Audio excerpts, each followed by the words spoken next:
We're taking government spending, which has been growing too fast.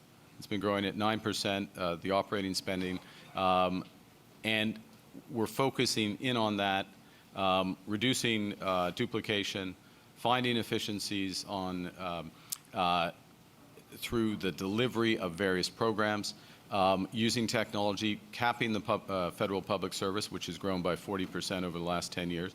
So a series of measures that are going to make government more effective, reduce the cost of that spending, reduce the rate of growth of that spending. And then the second thing that we're doing, very importantly, so that's spending less.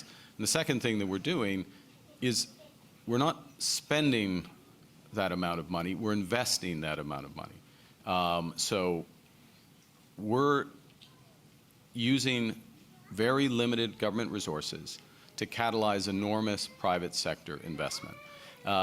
And that's what drives this economy forward. And I think it's important, I guess, to understand this Liberal plan in the context of the premise that Mark Carney is starting from, which is that, Canada is facing a crisis in terms of its relationship with the United States, in terms of the economic attacks that America is leveling and on the sort of larger change that the world is facing.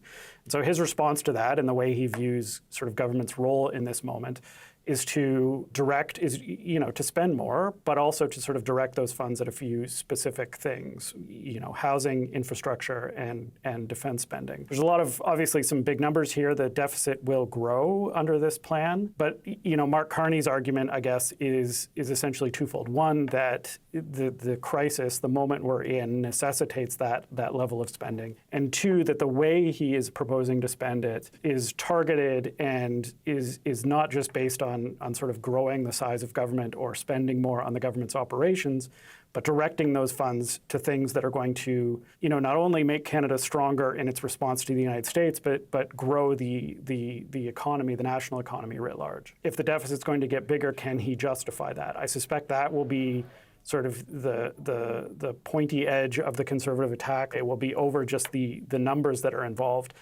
And whether spending into a deficit or increasing the deficit at this time is the wise course of action.